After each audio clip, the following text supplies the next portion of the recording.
Odell's being introduced as we speak, and he said he didn't get any assurances from Lamar that Lamar's coming. He said life's uncertain, and he didn't get any assurance for anything. What do you think? I think it can't hurt. The Lamar thing's been so complicated and unpredictable. It's hard to talk in absolutes on that. But I do think, like, if you're the Ravens, like, this is an olive branch, you know what I mean? Like, and this is look, Lamar, we're not starting over with a new quarterback. We're not rebuilding here. We're not trying to, build up our draft capital. We're in it for right now. Because I honestly think, looking at this deal, this isn't a deal that the Ravens would normally do. I mean, 1 year for $15 million with a lot of that money pushed off into the future. It's very much like the sort of move that the Bucs made the last 3 years to help Tom Brady, And so I think it's an olive branch, and I think it should help. And I think in the end, if they get Lamar signed, then, I think it'll all have been worth it.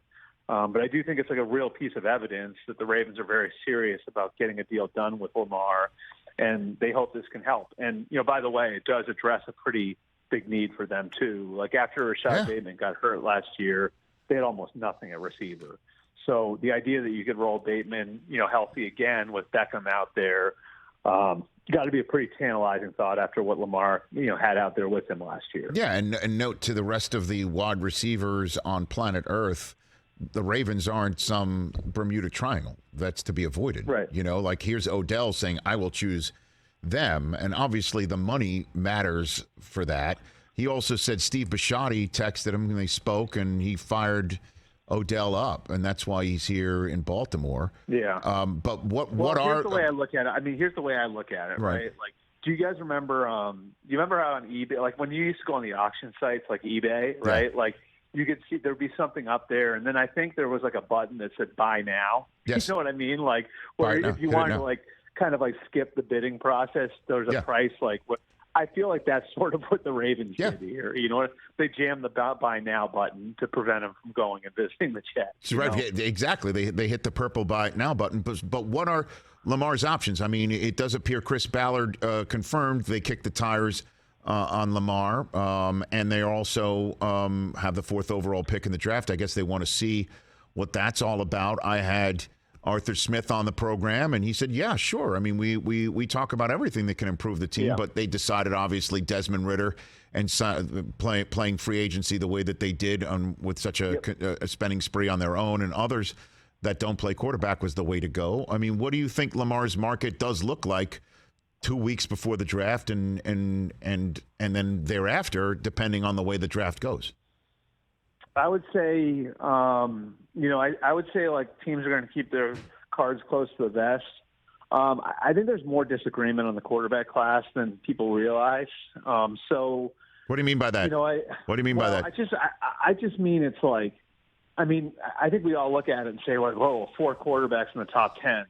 Do you really think teams look at it that way? Like, or like for the Colts or for one of the, are there teams in the top 10 that are looking at it and saying like, where it's like, all right, we like 2 of these guys, but then the other 2 we're not as sure about. We don't really value as a 4th overall pick.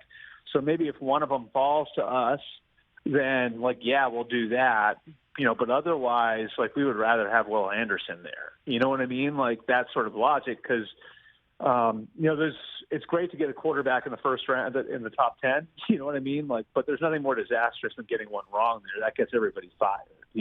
So that's why I think that the draft is a meaningful checkpoint in this one too, because it's going to reveal what teams think of the quarterback class. And again, I think that some of that opinion is split. And then also, like if you're the Colts, and you and I have been through a scenario before, like what if you take Will Anderson 4th overall and then you turn around and now you're talking about giving up picks in 24 and 25 for Lamar, which you think maybe are in the 20s because you're going to be a better team with Lamar rather than giving up the 4th overall pick. Like there's some logic to that too. So right, but let me just jump in here, with the limited time we have left, because there's a couple things. Signing Odell, don't you think the Ravens are just going to match whatever the hell anybody does anyway? That's the whole point with The whole notion about not signing Lamar to an offer sheet had three different prongs to it. One, too much draft capital. Two, too much capital, period. And three, why do the work for the Ravens? That third option is now through the roof that they signed Odell. Scary. Right? Yeah, I mean, like, and that's the thing is, like, I think that's the fear of all these teams. Is like, right? So are we just writing the contract for the Ravens? You know, and that's where I think you have to put your cap people to work and. Like you hope you can write something. Just obviously you can't do the old like Steve Hutchinson poison pill. Like, what was it? You remember that? What was it? Like if he plays like 8 games west of the Mississippi or something like that, then all his money's guaranteed. It was something like that. Right. You can't do that anymore. But like there are creative ways where you can make it difficult for the Ravens to match. But yeah, that would certainly be the rest. Catch the Rich Eisen Show every single day on the Roku channel, 12 to 3 Eastern, for free.